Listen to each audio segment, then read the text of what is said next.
Let me ask you something you've probably never thought about before. Think of someone in your life, a friend, a co-worker, a family member who always seems fine, always calm, always smiling. No matter what happens around them, they never seem to crack. They never complain. They never fall apart in front of anyone. And you probably admire them, maybe even envy them a little. But here's the thing nobody talks about. Most of the time, that isn't happiness. There's a word for it in psychology. It's called emotional masking, and it's far more common than you'd think, because we live in a world that rewards composure, a world that applauds the person who holds it together, who smiles through the storm, who responds to "How are you?" with "I'm good" before the question even finishes. We've been taught quietly, persistently, that to struggle is to be weak. And so, some people decide very early in life that their pain doesn't deserve a witness, that their sadness is too inconvenient for others to hold, that the kindest thing they can do is to simply keep smiling. And they get so good at it that even the people closest to them never see through it. But what does it actually cost a person to live that way? Psychologists who study emotional suppression have found something that should stop you in your tracks. When people chronically mask their emotions, when they push down what they feel instead of processing it, the feelings don't disappear. They go underground, they root themselves deeper, and they start showing up in ways you'd never expect. Unexplained exhaustion, a kind of heaviness that sleep doesn't fix, moments of sudden irritability that come from nowhere, a strange sense of disconnection, like you're watching your own life from a few feet away. These are not signs of weakness. These are signs of a person who has been carrying far too much for far too long, alone. And the cruelest irony, the more convincingly they hide it, the more isolated they become. So the mask becomes the prison. Now, why do some people develop this pattern and others don't? Research points to early experiences. Children who grew up in environments where expressing emotion wasn't safe, where sadness was met with dismissal, or anger was punished, or vulnerability was treated as something shameful, these children learn to adapt.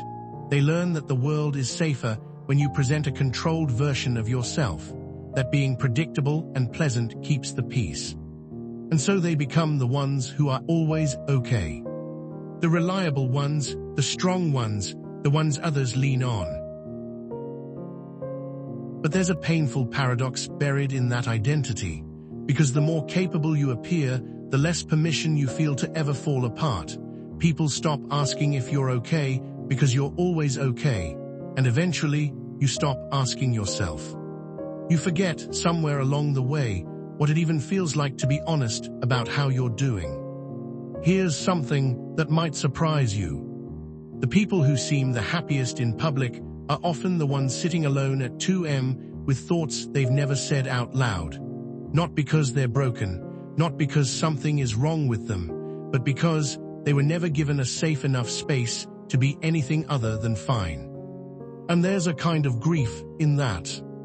Grief for all the moments they had to smile through when they wanted to cry. Grief for all the conversations that stayed surface level because they didn't want to be a burden.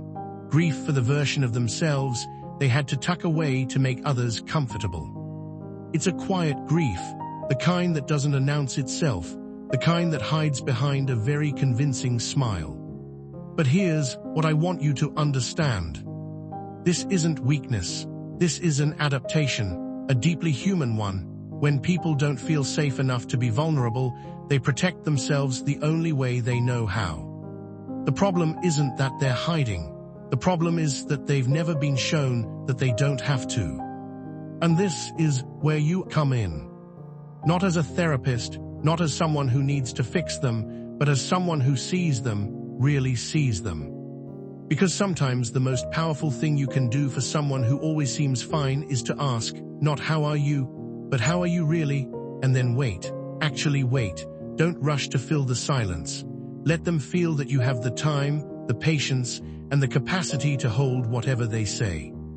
You'd be surprised how rarely people experience that. There's a concept called social referencing, the way we look to others to calibrate how we're allowed to feel. And for people who mask their emotions, they've often spent so long referencing a world that doesn't have room for honesty that they've lost touch with their own internal compass. They no longer trust their own feelings. They second-guess their sadness. They talk themselves out of their anger. They convince themselves that what they're going through isn't bad enough to deserve attention. And so they keep smiling. Not because everything is fine, but because they don't know how to be anything else. If any of this sounds familiar, if you recognized yourself somewhere in these words, I want you to hear this clearly. Your pain is real, even if it's invisible to everyone around you. Your exhaustion is valid, even if you show up perfectly every single day. You do not have to earn the right to fall apart sometimes. And the version of you that struggles, that doubts, that feels too much or too little, that version deserves just as much gentleness as the one you present to the world. Because here's the truth about people who always seem okay. They're not superhuman, they're not invincible, they're not above the human need for connection and comfort.